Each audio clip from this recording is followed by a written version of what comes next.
África, a origem do homem, parte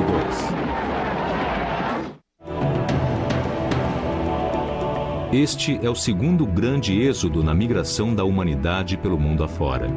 Mas desta vez, não há colinas verdejantes do Iêmen para garantir segurança após a travessia.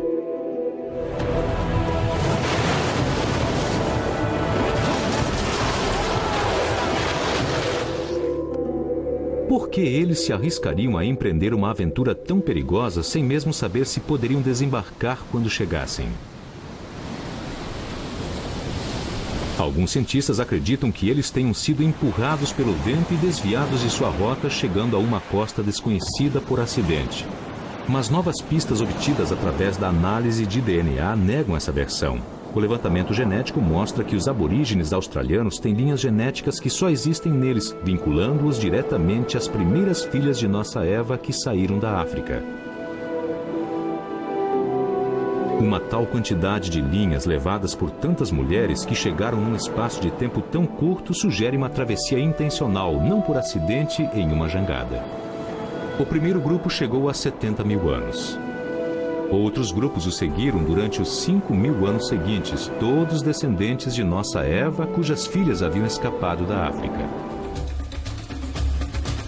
Os aborígenes da Austrália são um povo ancião, mas eles não se parecem mais com seus ancestrais que chegaram há tantos milhares de anos. Seus corpos se adaptaram às árduas condições do deserto, mantendo as características necessárias para as funções de caçador e coletor. Por baixo da pele, nós somos todos muito parecidos. O nosso DNA mostra que viemos todos de um reservatório muito pequeno de genes. Mas, se todas as pessoas do mundo descendem praticamente dos mesmos genes, por que somos tão diferentes uns dos outros? Isso se deve, na maior parte, à seleção natural e à adaptação ao meio ambiente. A seleção sexual é crucial. E o clima molda o corpo. Quanto mais frio o ambiente, mais baixos e atarracados nos tornamos para reter calor.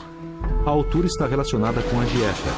Os asiáticos perderam estatura depois que o arroz se tornou seu alimento básico e estão crescendo de novo à medida que a carne retorna à sua dieta.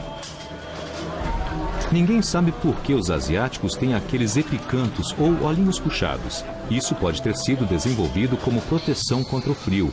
A diferença mais óbvia e chocante é a cor, e isso também faz parte de nossa herança genética. Nina Jablonski é uma cientista que executa uma pesquisa de ponta sobre a evolução da cor da pele. Ela estava investigando a importância do ácido fólico no desenvolvimento dos fetos quando tropeçou sem querer na resposta.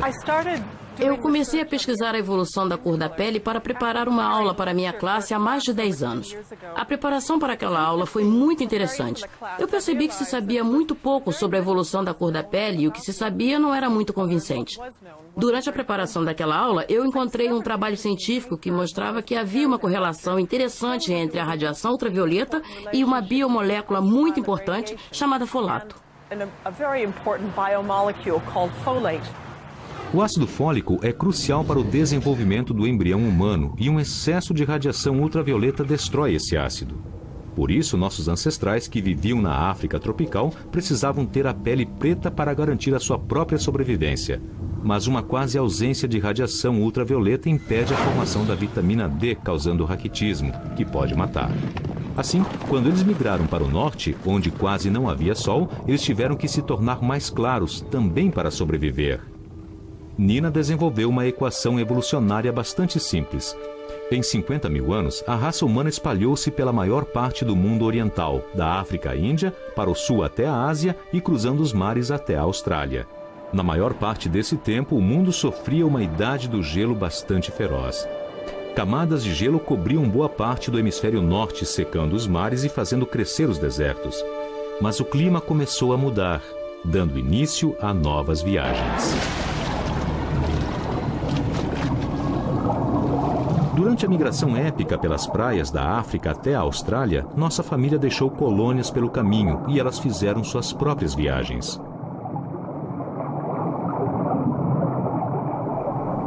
Um grupo atravessou a Ásia, chegou à China e foi mais além ainda. Outro saiu do norte da Índia e cruzou os Himalaias. E outro permaneceu aqui, no Golfo Pérsico.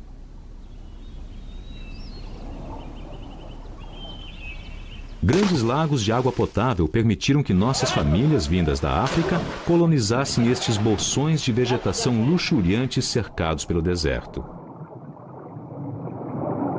Esta região foi ocupada sem interrupção por mais de 30 mil anos, mas os ossos e artefatos desses povos ficaram submersos quando o nível do mar subiu.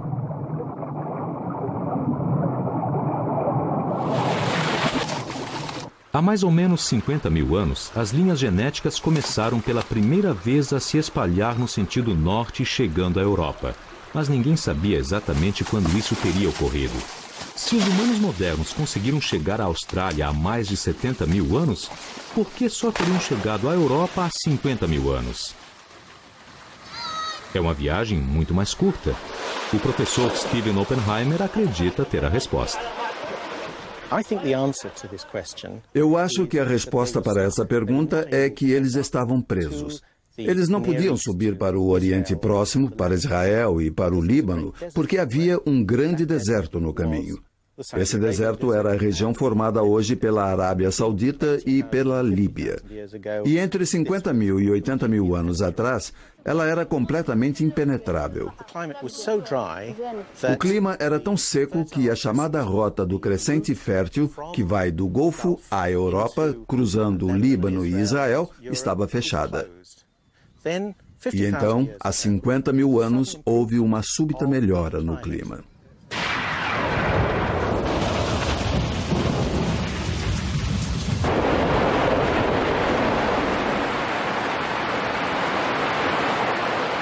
Depois de séculos de domínio do deserto, as chuvas chegaram. As monções ficaram mais fortes na Arábia e na Índia, e o crescente fértil se abriu. Os rios transbordaram e a caça tomou o rumo do norte. Nossas famílias e nossas linhas genéticas seguiram a caça. Eles caminharam para o norte, partindo do Golfo Pérsico, e penetraram no crescente fértil, seguindo os rios que medeiam entre as montanhas Sagros e o deserto da Síria. Há a ideia arraigada de que os europeus vieram através do norte da África, mas as provas colhidas pelo professor Stephen Oppenheimer não dão apoio a essa ideia. A evidência genética não confirma de forma alguma essa ideia. Não há evidência de ramificações anteriores e, na realidade, apenas uma das ramificações que povoaram o mundo é encontrada na região europeia. É claro que isso perturba muitas ideias estabelecidas acerca das origens dos europeus e nos força a considerar o fato de que os europeus também descendem da mesma família que saiu da África através da rota meridional.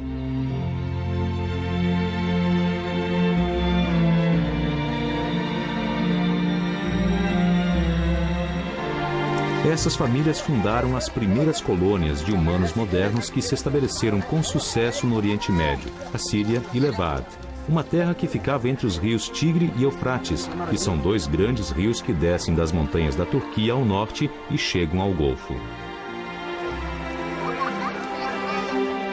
Aqui, eles aprenderiam a cultivar safras, domesticar animais, tornando-se os primeiros fazendeiros. Os rios forneciam a água para irrigar as plantações. Havia muito peixe e muita taquara para fazer casas e barcos. E as palmeiras produziam grandes quantidades de tâmaras. Depois, seus descendentes construiriam as primeiras estruturas de pedra, que dariam origem às cidades da Mesopotâmia, Uruk e Sumer ao sul, Kish e as cidades muradas de Babilônia e Jericó. Havíamos dado os primeiros passos na criação das grandes civilizações que desenvolveram a escrita e a guerra e que fundaram os grandes impérios, tudo a partir de uma linhagem genética diretamente ligada à nossa migração para fora da África, há 80 mil anos. A partir dessas regiões, as famílias se espalharam rapidamente pelo Mediterrâneo, pelo sul ao longo da costa da Síria e pelo norte da África, atravessando a Turquia e os Balcãs, chegando à Europa.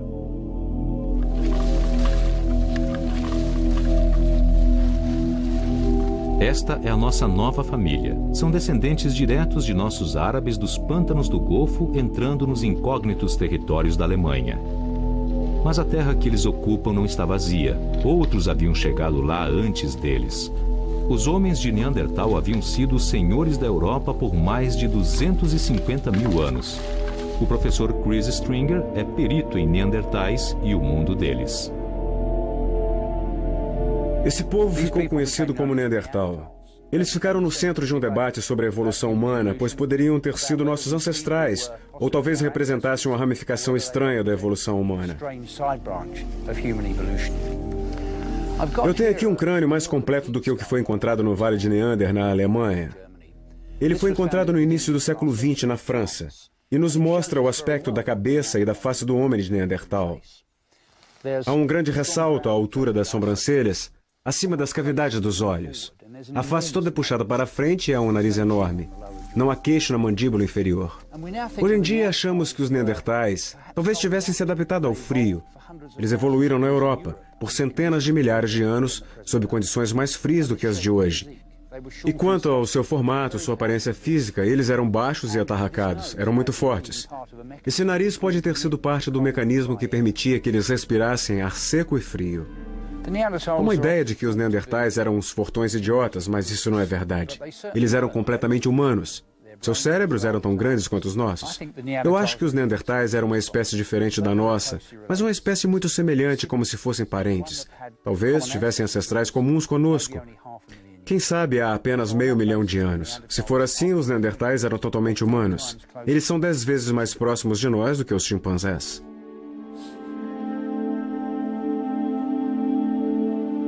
Se por acaso eles cruzaram com os humanos modernos, seus genes desapareceram. Não há traço da presença desses genes em nosso mundo. Não se sabe bem por que eles desapareceram.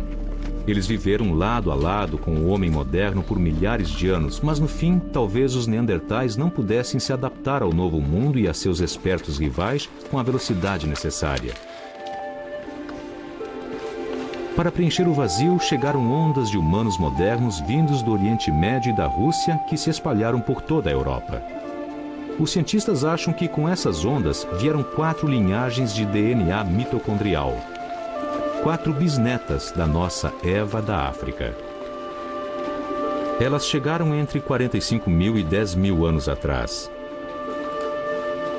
A maioria dos europeus modernos pode rastrear suas linhagens até elas. Os humanos modernos foram até onde puderam no continente europeu.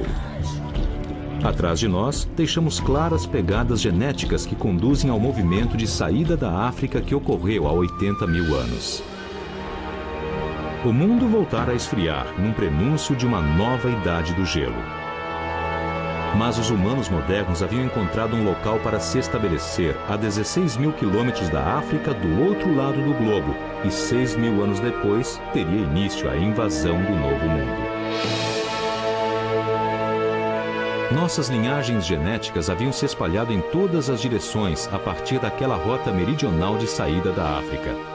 E a última fronteira, as Américas, nos fazia agora marchar da Índia, do sudeste da Ásia e da China para o norte, e para leste a partir das estepes mongóis da Sibéria, convergindo para o Estreito de Bering, a frágil faixa de terra que unia a Ásia às Américas. As Américas são um quebra-cabeça pré-histórico. Por muito tempo, os arqueológicos insistiram na afirmação de que ninguém havia chegado às Américas há mais de 15 mil anos. Mas informação recentemente obtida pelo estudo da trilha genética indica que nossos ancestrais atravessaram a Beríngia, uma ponte de terra que ligava a América do Norte à Ásia entre 25 e 20 mil anos atrás. Essa foi a última grande jornada para popular o mundo e todas as linhas genéticas conduzem a esse objetivo. Esses são os primeiros americanos.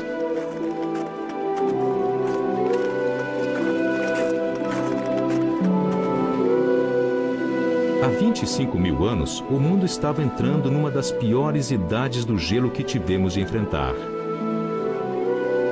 Com o gelo se aproximando, essa era a última chance de atravessar antes que ele fechasse a rota terrestre do Estreito de Bering, que ligava a Ásia ao Alasca e ao resto da América do Norte. Essa passagem permaneceria fechada por 8 mil anos.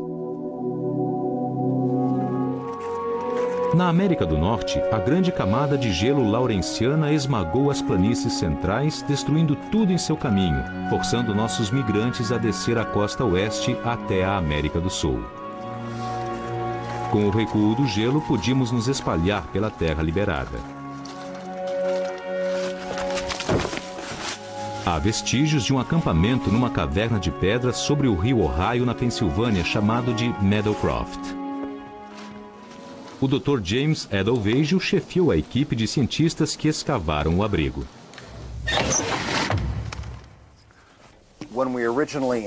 Quando nós o encontramos, presumimos que ele não conteria qualquer material cultural, mas de fato havia uma quantidade de artefatos e outras indicações da presença humana, muitos milhares de anos antes do que se estimava como idade máxima dos povos do Novo Mundo.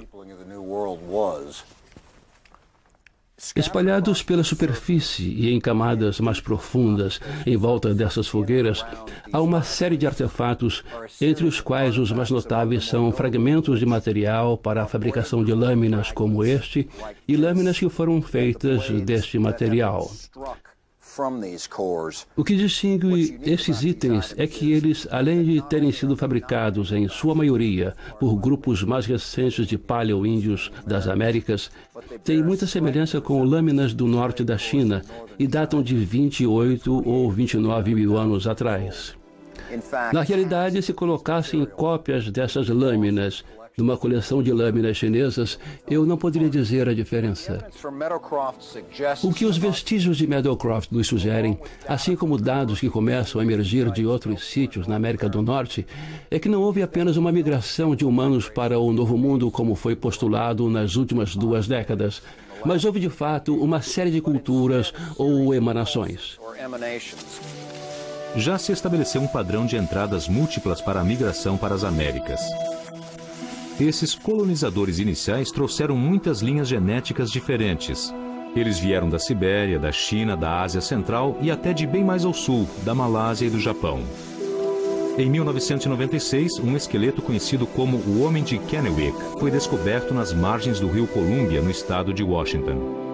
Quando ele foi trazido para Jim Chatters, um antropólogo legista, ele pensou de início que fossem os restos de um pioneiro do século XIX. Ele ficou assombrado quando a datação por carbono radioativo indicou que o esqueleto tinha 9.500 anos. Era o esqueleto mais antigo jamais encontrado na América do Norte. Mas o que realmente deixou Chatters intrigado foi que, apesar de sua idade, o Homem de Kennewick não se parecia com os índios americanos modernos. Seu crânio é caucasoide, não é mongoloide, e a reconstrução de sua face mostrou semelhanças claras com os Ainu que viveram no norte do Japão. O Homem de Kennewick foi muito surrado. Ele tinha várias costelas quebradas, um braço ferido e ferimentos no crânio, além de artrite no pescoço, nos joelhos e nos cotovelos, o que indica que ele não era mais um jovem. Mas o que o distingue, o ferimento mais interessante do ponto de vista da medicina legal, é que ele tinha a ponta de uma lança incrustada na bacia.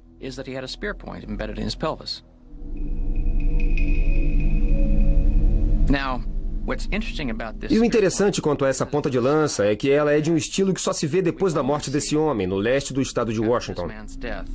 Pode-se rastrear esse estilo descendo a costa da Colômbia Britânica até chegar ao estado de Washington, há uns 10 mil anos atrás, até 9 mil anos por datação de carbono. As pessoas que trouxeram essa ponta de lança, na qual se encontram vestígios com este estilo um pouco mais adiante no tempo, são muito parecidas com as dos índios americanos modernos. Por isso, parece que esse achado significa que um novo povo chegou à região com características do nordeste da Sibéria e começou a substituir os migrantes que haviam chegado antes.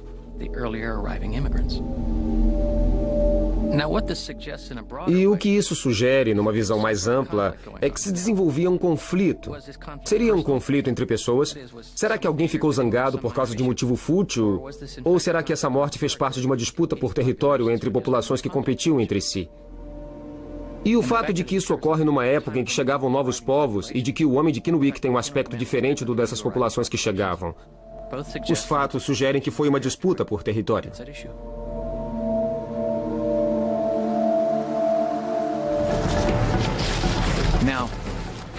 Agora, pelo ângulo de entrada e a velocidade de impacto, fica bem claro que essa lança vinha dirigida para ele e ele podia ver a lança chegando.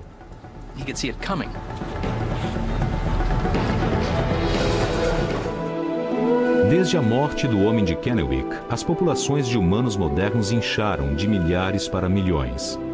Nós deixamos de ser caçadores-coletores e nos tornamos fazendeiros e comerciantes, habitantes de povoados e de cidades. Em vez de tribos, passamos a dominar impérios. Em 5.000 gerações, chegamos ao mundo moderno de hoje.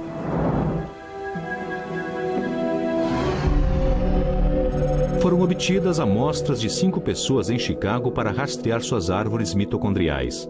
Depois de analisar as amostras, os cientistas descobriram uma marcante conexão entre um grego e um índio americano. Você é grega, Angela. Angela Treques é grega e veio morar nos Estados Unidos. Leonard Malatari é um índio americano da tribo Cri. E ambos pertencem à mesma pequena e rara ramificação de nossa árvore genealógica, pois compartilham um ancestral comum que viveu há 30.000 anos, talvez no sudeste da Sibéria. Ao popular um mundo vazio depois de sair da África, alguns dos humanos modernos se dirigiram para o norte, chegando à Rússia Central. Ali nasceu uma filha que continha uma nova marca, que vamos chamar de X. Seus filhos se separaram. Alguns foram para o oeste em direção à Europa. Outros foram para o leste, atravessaram a Sibéria e chegaram à América. Treques e Malatari chegaram à América partindo de pontos opostos da Terra e agora se encontram pela primeira vez em Chicago. Há 80.000 anos, um minúsculo grupo de humanos modernos enfrentou os horrores do Mar Vermelho e deixou a África para sempre. Eles levavam consigo o futuro do mundo. Há 10.000 anos, eles já haviam chegado a todos os cantos do planeta. Essa foi a mais importante e mais incrível jornada que já realizamos. A ciência nos diz que há uma cadeia contínua que nos vincula com o nosso passado e com cada um de nós, pois todos nós compartilhamos da mesma herança genética deixada por nossa Eva ancestral. Talvez seja essa a mais importante mensagem que devamos transmitir no futuro.